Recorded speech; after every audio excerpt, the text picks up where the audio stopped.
Good day, Kokomo. I'm Sean Hilton. I'm joined by Mike TV. Together, we form the duo that is GeekStorm. GeekStorm is a weekly cast produced right here in the city of Kokomo that talks about all things geek, movie, TV, games, and toys. Occasionally, we'll read a book, but not very often. I read a book. No sirree. We are filmed live in the heart of downtown Kokomo at the finest toy and collectible store in the entire Midwest. Everything is filmed live. Right here at Kokomo Toys and Collectibles. There's one guy back there that really likes this store. In today's episode, episode 101, it is the return of television. We'll talk about some movies, including The Martian, The Intern, and Hotel Transylvania 2. Because, well, even Adam Sandler still needs to get work. Mike, it's a wonderful week. I'm glad to see that you've rejoined us. Everything going well? Yeah, good. Good. What geeky pursuits have you been up to this week, sir? This is a busy time for our television. I love the fall previews, fall premieres, and I like catching up on the stories that we left off with. Because usually a lot of times I'll have to go back and catch the last couple episodes. Last couple episodes of last season in order to remind myself what's going on, at the beginning of this season. But That's great. So you've been watching a lot of television. Sure. That's great. What is wrong with you? Yeah. So television, saw some. I've seen some movies. Movies are good. Movies are good. Movies and television are my two main things. So, Mike, did we ever get? Right. Is it a rumor? Is it confirmed? Is there this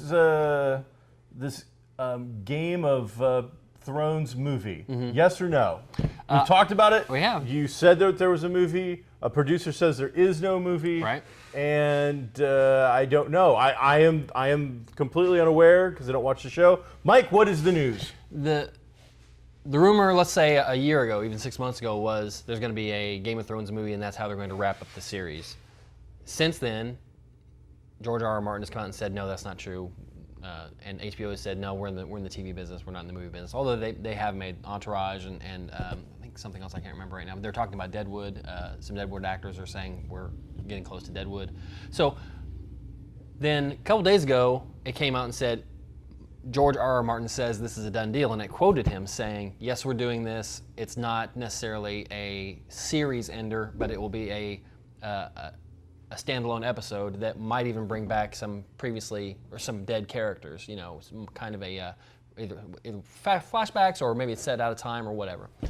And then what you guys sent me was on from the BBC saying that, again, they're saying, no, it's not happening. So I don't know. Because when most news places put a quote in there by a guy, you would think that it's real. And it doesn't necessarily mean it's true, because not everything on the internet is true. Like only 99.9% of the internet is true. So that once in a while sneaks in a little bit of untruth. So in the world of Game of Thrones, I don't know. The answer is I don't know. There is no news. Sorry for wasting all of It's coming time back. with that. It's coming back. There's some really good actors this year.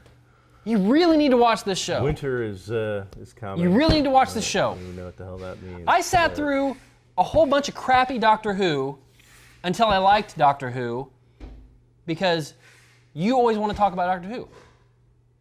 This is clearly in your wheelhouse. I just talk about it by myself. This is clearly in your wheelhouse. Do you like Doctor Who? Yes, I love Doctor Who now. That's great. I'm so good to have you on board. You need to watch Game of Thrones. He's like my little companion. You are. He got on the TARDIS with me, and now we travel the geekdom airwaves, going on little adventures. Your face is a TARDIS. Next. So, we saw The Martian last night, We did. starring Mr. Matt Damon. Ridley Scott returns with yet another space epic, but unlike some of his past forays into the field of science fiction and space, this one is a little more grounded in reality. Yes. What are your initial thoughts, Mike? I was very happy that it seemed to include a lot of real hard science. Much like Gravity last year got a lot of accolades from NASA and various scientific communities about its scientific accuracy. This seemed to be the driving force of this movie. You've got a guy who's a smart guy. He's a scientist. Not only is he a botanist, but yeah, they have to go through, I'm sure, all kinds of multi-training in order to get other disciplines in order to even get on the shuttle in the first place or on a space mission in the first place. So this is a guy surviving on his wits, the things he knows alone, and able to last much longer than he should have in a horrible situation. So I really enjoyed it because it seemed like problem solving after problem solving, and I enjoy that kind of thing. I enjoyed it as well. I thought it was a well put together film. I thought Matt Damon, it's an odd situation because Matt Damon is alone the entire time, but he is interacting with the camera in a way that allows him to break the fourth wall continuously while talking to people, but in reality, he's talking directly to us, right, which allows him to do things that aren't normally done in a straightforward film. So that was enjoyable. Whereas he has to carry the entire film on his shoulders because almost the entirety of his experience is by himself, we see enough of a subcast and other players that allow us to have other things going on. So there is drama back on Earth, there is drama on another spacecraft, and there is drama with Matt Damon's character trying to survive on Mars. So you get 3 distinct character spots, and they all do a really good job bringing them together. It's based on a novel that's done incredibly well and continues with this movie to draw on a lot of people, and was written, I'm under the impression, in a very interesting way. The author basically went out onto the net and talked to scientists and had people chime in. He goes, all right, here's the problem, how would somebody actually solve it? Right. And then they would troubleshoot through forums and stuff how to actually get around whatever this problem was. So if that, now again, I didn't actually go and look that up to make sure it was true. Sure. But that's the impression I'm under, and that's a pretty interesting way to go. I thought the video diary, we've seen this before, but not like the entire length of the movie like we did this time. You've got a character that's by himself, kind of like Tom Hanks in Castaway. And imagine that, but Tom Hanks has thought bubbles, and you can constantly see what he's thinking. And that's what we get to see with Matt Damon here. We get to, because he's telling NASA, not on a live stream anyway, he's just kind of taking a diary or he knows eventually record. Somebody's going to come back and he wants people to know what happened. And I'm sure it's therapeutic as well in that situation. He was there for like a year and a half, something like that. So it was an interesting dynamic in that we get to see what he's thinking or hear what he's thinking without some other kind of weird exposition. I liked it. It was a good movie. It's getting a lot of good reviews and got excellent graphics. Oh yeah. Everything. I mean, it was just a well put together film. It's a little early for Oscar buzz, so I'm not going to even bother throwing that out there. You're going to hear that more and more, though. We're in the final quarter. We're in Oscar buzz territory, and during the previews for what we saw last night, it was nothing but Oscar bait after Oscar bait after Oscar bait, and it got old quick. It used to be like 1 or 2 movies would open on Christmas Day, big blockbusters. We saw 4 previews for movies opening on Christmas Day last night. And that's not all of them. I don't even know what Joy is possibly about. I have no clue what the new... It seems a lot like, what was the Scarlett Johansson movie where she swallows some drug that makes her super smart? Lucy. Seemed a lot like Lucy. Wow, okay. Seemed like a chick kind of... But interesting. Anyway, it was good. And like you just said, we're going to see a lot of those type of previews and movies coming up, and they're all going to get dropped really close to Christmas. So they're fresh in your mind when Oscar time comes around. Yeah. We had some good bit players in this as well. You had Kristen Wiig in a very small role, but not comedic in any way. I love when comedians do straight acting. I think it's great. Jeff Daniels? Jeff Daniels is in it. Jeff Daniels just reprised his role from Newsroom and changed nothing about it whatsoever. Here's my problem with that. I would like to see a head of NASA that's not a jerk. You know, it seems like that is his job. Maybe that's true. Maybe all heads of NASA have to be real jerks in order to get their stuff. Yeah, hard NASAs. So maybe maybe that's the truth. But he played it a little too strong, a little too hard to me. But having seen him in Newsroom like you did, like we have, he can play that straight face very well. He is an amazing actor. I don't think he had too much to stretch with this time. Donald Glover's only in a scene or two, but in the scene or two that he's in, he pretty much steals every little. I mean, and he is only given like I mean, just crumbs. Right. Yet he seems to make an entire kind of 4-course meal out of every little bit of screen time he gets. So my overall opinion is check it out. I think it felt, and I love a long movie. I want movies to be at least 2 hours because I'm paying for them. This one, because of the dynamic and how it is meant to be, the idea of a lonely guy stranded for a very long time, the movie itself does start to feel a little long in the middle. I don't know the editing could have fixed it. I don't know that it's an actual problem, but to me, it just felt like it was getting long for no in particularly good reasons. Yeah, especially knowing that in the previews we've seen how the crew of this other spacecraft is debating on whether or not to go back for him. That's what we saw in the preview. So you know a lot of the things that they're doing up until they decide to do that aren't going to happen or aren't going to work. Yeah. That's out of the movie. That's meta movie going, I guess. But still, it was a good movie, and everybody should go see it. Everybody will. Did you go see The Intern? I did not. You didn't? Although Robert De Niro is one of our finest actors. Well, this is Robert De Niro's latest film. Mm-hmm. It is a dramedy featuring him and Anne Hathaway. Mm-hmm. And the idea is that an elderly widower has retired and has grown bored with his day-to-day, and he's not sad. That's what I liked about this particular movie is it doesn't portray him in almost like the Up Pixar movie. He had a love of his life. She's gone. Mm-hmm. We aren't meant to feel bad about it. He is happy with the life that he had. Mm-hmm. He is retired from 40 years of working with the phone book company.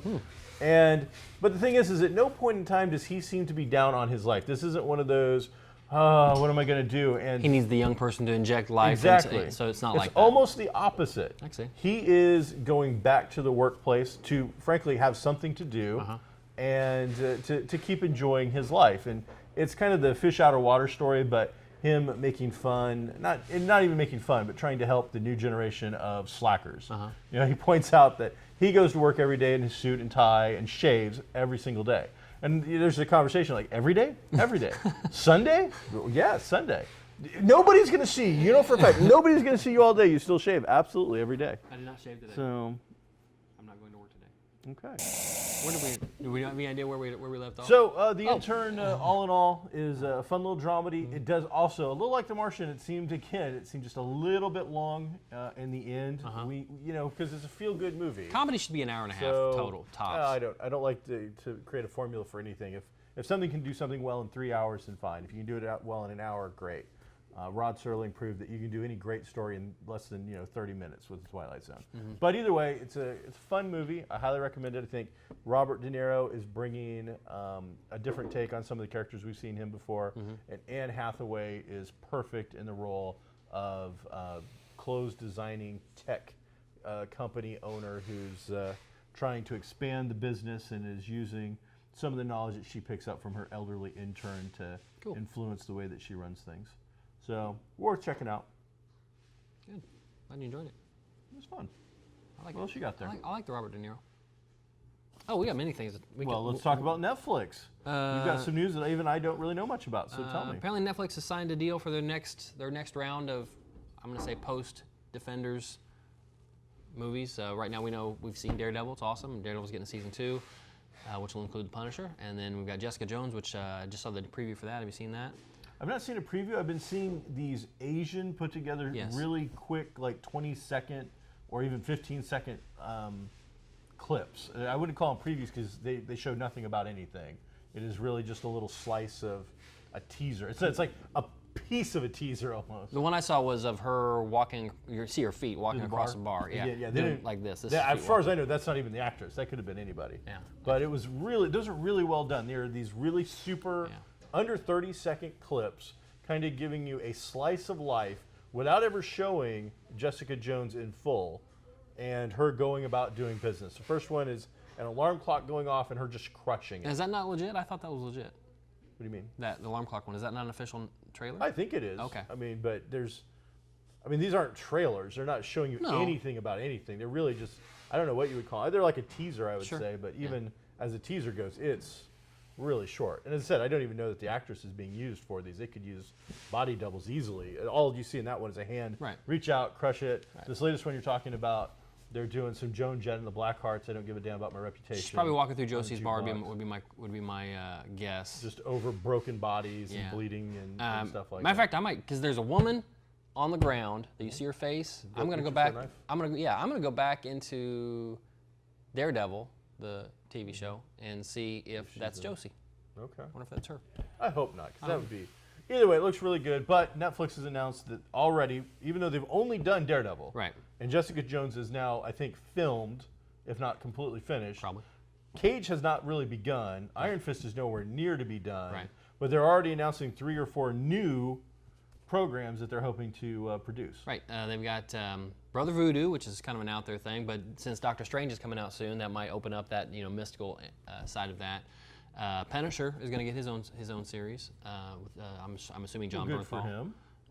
Ms. Marvel, which I'm thinking with all the Captain Marvel talk, this Ms. Marvel might be the young girl that's in the comics right now, would be my guess, but I don't know that for certain. And what was the other one I said? Moon Knight? Oh, Moon Knight, yeah, the poor man's Batman.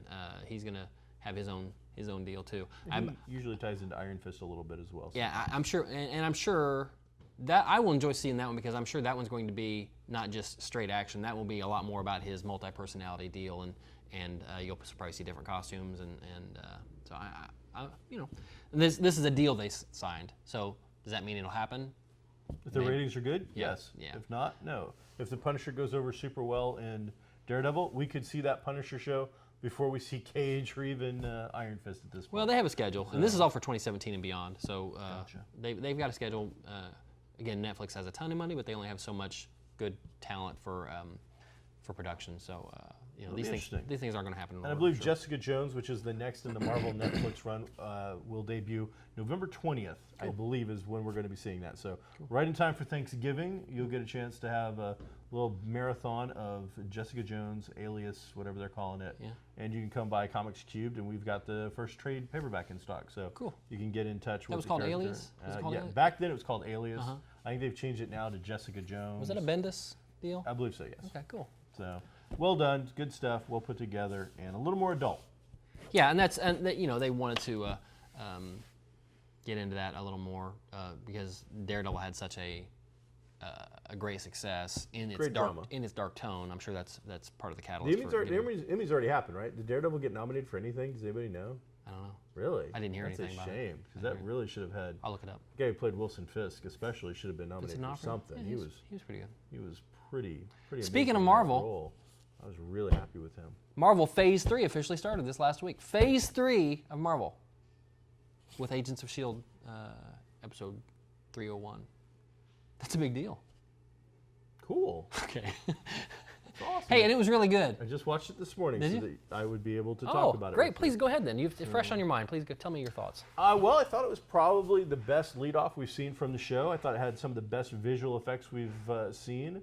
It took 3 years for Daisy to finally become somewhat of an interesting character. Yeah, they hit us over the head with that, or what? Yeah, they that called was a little over the top. They said or called her Sky. Daisy 3 times in the first 10 minutes, and then they even called it out on screen. And Colson's like, "Yeah, that's really hard to get used to, calling her Daisy instead of Sky." So yeah, that was kind of. But they're Major rebranding changes. us. You see Coulson with his mechanical bio arm thing going on. We've created a new group of bad guys specifically to deal with S.H.I.E.L.D. and what they're doing, and even another bad guy. So we have got a government group to go directly against them in the Hydra-like manner, but then we appears to have an Inhuman running around causing problems. You've got Daisy asserting herself as basically team leader at this point. Coulson's still calling the shots, but she is the field team leader. She seems like she's a field. She took over for May and for... He said she was on vacation. I don't know anything about that. Did she take a break for some reason? I'll have to rewatch that last episode. I don't know. You've got Fitz and Simmons involved in some interesting situations, including an alternate universe it appears, or another world. So all in all, I have to say that I don't find Agents of S.H.I.E.L.D. to be a very good show. I would have been happy if they'd canceled it after the first season. I would have been okay with them canceling it after the second season. This was a really strong debut.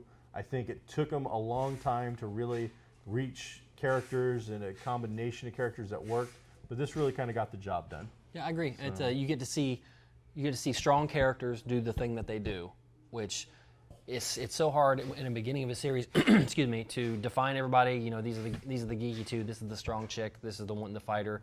And how many of those roles have changed and switched since then? Most of them have. And Whereas Sky was the, well, let me look it up on my supernatural laptop and see what I can find out. And now she's, you know, she's doing that. Field, doing powers. Yeah. So my only and this is again meta TV, but issue with it was, you know, Coulson had to be on the sidewalk and catch an iPhone pic of the chick when the window goes down and tries to figure out who she is through voice recognition. There are 50 soldiers in the street. Okay, I've got an invisible jet. Why on earth can't I just follow where they go? They're in uniform. They're wearing uniform. Why can't I just follow where they go? Well, taking your nitpicks to the next level. After he takes the picture, how does he get back onto their new giant floating helicarrier Apparently, thing? he calls for another one of these super secret shield TARDISes that comes down and picks people up and goes back up in space. The flying cell was a little silly. I thought it was cool in the alley when they used it in the train. How'd that happen? How did the thing punch through the street, through the train, on the subway? That's how they got. Oh, is that how they got out? Yeah, he threw that thing on the ground. Okay. And that's what. I gotta admit, I didn't make that connection. I was like, I don't know what just happened. But yeah, that's what pulled him down. Okay, because the bad guys were messing with that thing. I thought. Yeah, he's going through his bag and he looks at it. Oh, And that's what it was. He tosses it on the ground. Okay, I didn't get that. Yeah. I missed that. But overall, yeah, it was good. It was I liked it. by far, I thought, the strongest debut yet, and it has enough impact and interest with characterization to make me want to see the next level. I'd kind of given up on, is it Fitz, the guy? Yeah. All right, yeah, after he had his problem at the end of season 1 and the all of season 2 of him having this mental issue, I was about done with that character. And in this one, they finally have him over that, it seems, and much stronger. Yep. So good for them. Hopefully the show continues. As for it being phase 3, they do mention the events of Captain America 2. Yep. They mention the events of the last Avengers movie. They mention the events of Ant-Man. So there's a lot of little Easter egg type things out there being talked about. So that part was pretty cool. I also enjoyed it, although I would have liked to have seen it. They didn't have any kind of big Marvel Universe drop-in for this episode. I think they feel like they're on their own merits now. I'd still like to see stuff like that, but you didn't have to have that. You didn't have to be beat over the head with this is the Marvel Universe, because now it is part of it. It was good. So check that out. What else? Well, you watch television. You lead the way. Doctor Who. Let's talk about Doctor Who. One of your favorite things love you made me watch. I never made you watch it. You did too. No, you chose to watch it, and now it has know what? brought great joy to your life. You were a geek bully. So You bullied me into watching it. the day that I have any peer pressure that works on you, That's right. the day that all is all Strong. gone It's like a steel horribly, trap. horribly wrong. Unfortunately, I still don't feel any connection between Clara Oswald in any version of the Doctor. I think Claire's an incredibly strong character, being the companion to the Doctor. I would much rather see her in some miniseries with Martha and Mickey in a unit adventure or something else than to see her palling around with the Doctor at this point. I think Capaldi is a strong enough actor that he could really go without a companion for an episode or two and introduce a new companion. Sounds like she's on the way out. Well, officially she's out again. Right. But this is like the third time that she's asked to be out. She's now the longest running companion of the restarted series. And again, I think she's a strong character, but I just have never bought any connection between her and the Doctor whatsoever. Now, I've only seen the first episode. The second episode has aired, and it was a 2-part episode. Right.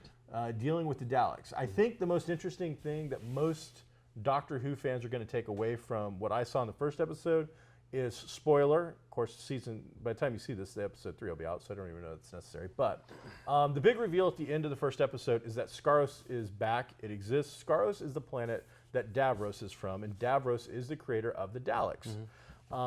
And they unveil it. It's like it was hidden from the world. It was completely invisible. The entire planet was secreted away. This, to me, smacks of this is finally going to be the bookend to bring Gallifrey back. The whole planet was hidden? Yeah, that's what the whole thing was about. Wow. You didn't see the episode? Yeah, I saw it. So I was going to make a Firefly reference. I think that's the lead-in that we will finally get to see Gallifrey return to the Doctor Who universe in official capacity. If you're going to bring Skaro back, which is the evil, dark version kind of Gallifrey, I think it's time.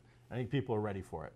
I don't know about this nonsense about getting rid of a sonic screwdriver and having sonic shades. That just seems a little silly to me. If that's, I'll tell you, that did carry through the second episode. And if it's a thing that goes on, I do not like it at all. It's kind of ridiculous. Yeah.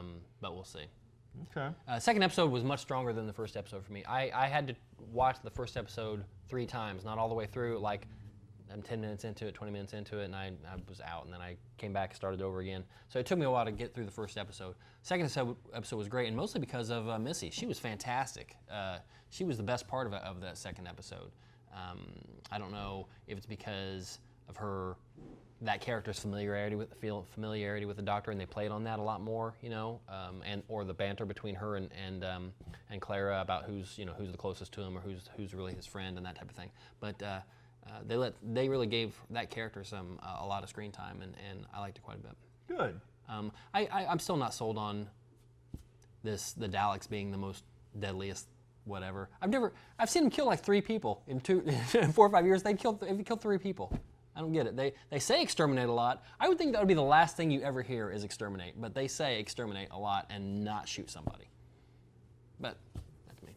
Okay.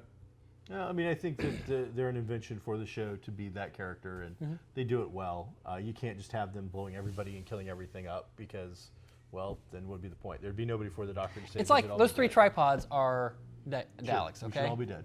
Right, well, should we? Or if we wait long enough because they haven't shot me yet, and then I turn around and run away, and then they start coming at me for some reason, even though they have ranged weapons. Why do they need to be close to use a ranged weapon? But whatever. Well, because they were trained by stormtroopers to shoot. So, I mean, they're just no damn good at it. But there's so many of them, and they never stop and all that. So, no, I enjoyed it. Good, fun stuff. I liked Capaldi in the first season. Okay.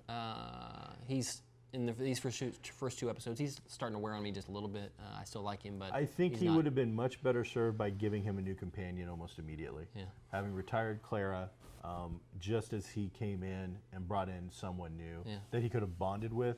Clara is always going to be kind of stuck as this incredibly powerful companion who is a major part of the Doctor Who backstory, only because they wrote in that she was a major part of his backstory. Right. Not because of the events that she has taken place in. She didn't create her fame. Exactly. They punched it in. She's the longest running companion, and quite frankly, They she's retconned her. nowhere near that in my memory. Right. I would not have guessed that she Oh, no, had I would've thought Amy would have outlasted been. Amy or Yeah. even Rose, for that matter. Yeah. But, she is there now, and we'll see how it continues to go for her. Doctor Who fans, I think you have a lot to look forward to, hopefully, this year. Apparently, ratings are down, though, so hopefully things pick up.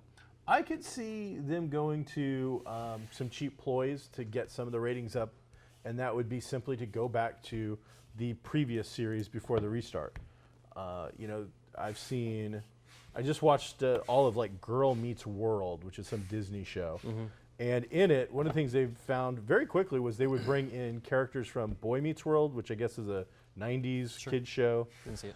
But every time they bring one of those characters in, I mean, just it's filmed in front of a live studio audience or whatever. I don't know if that's true, but I mean, there seems to be a big pop. So start bringing in some of the old companions. Start bringing in some of the old storylines. These people are still around. When you brought in Sarah Jane back in like season 2, maybe 3, there was huge pop for that. People loved it, and the new Who fans haven't seen Susan and some of these other characters. Even Ian, like one of the very first companions, is still Well, I think around and kicking. I'm sure a lot of his demographics. There are, even though it's a long-running show, there have got to be more youngish Doctor Who fans than there are oldish Doctor Who fans. Oh, absolutely. And so, But I think that they've shown that they're willing to and happy to embrace the older material.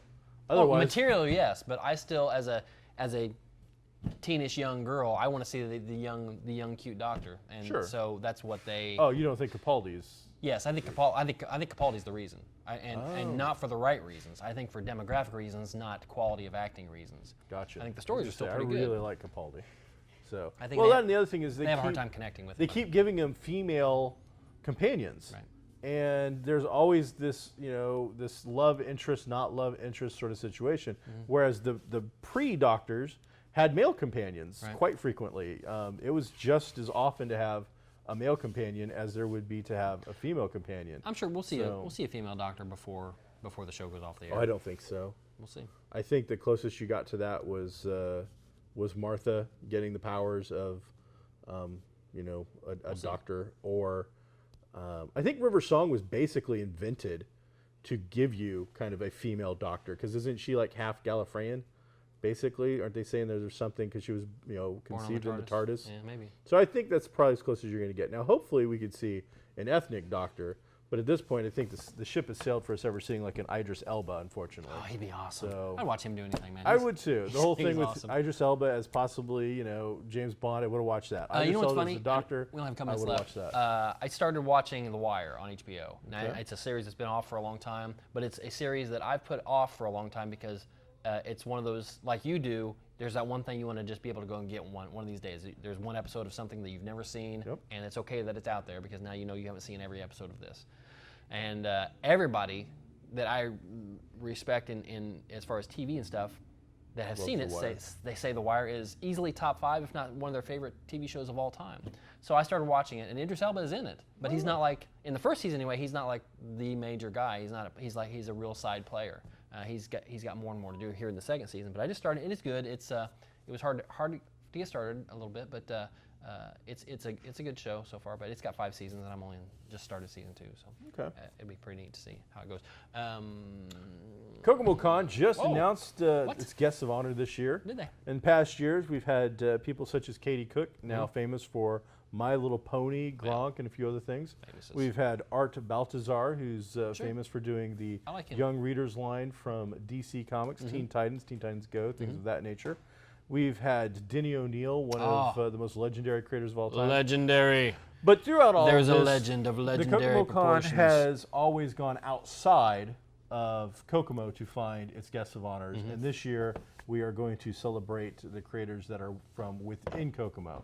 So this year we'll see Sterling Clark and Paul Allor. Sterling Clark is the editorial cartoonist for the Kokomo Perspective and has done a lot of comic work himself for different gigs, including a new book called The Six Emperors coming out from a Kokomo-based creative studio. And then Paul Allor is well known to our viewers as being a writer for Teenage Mutant Ninja Turtles, Mutanimals, G.I. Joe, where he's created one of the new iconic characters, Siren, and her son Isaac, I believe, who might even be the new Cobra Commander. So he's had and several pieces of his own creator work from IDW's most recently Tet. So those are going to be our 2 guests of honor this year while we look at local talent and celebrate KokomoCon in not only in more than just the name, but kind of embracing the name Kokomo this year. Cool. So October 24th from 10 a.m. to 6 p.m. at the Ivy Tech Kokomo Event Center. Check it out. It'll be a fabulous and fun time. What do you want to finish up with, sir? I think we're done. All right, that's it for this week. Next week, we're going to talk about Blind Spot. We're going to talk about The Player. We're going to continue talking about some fun movies. I think next week opens with something. That's Shiraka or whatever that is. I want to see that. The We're spy. going to The be drug checking out some fun and interesting things. Thanks for watching GeekStorm. We'll catch you next time.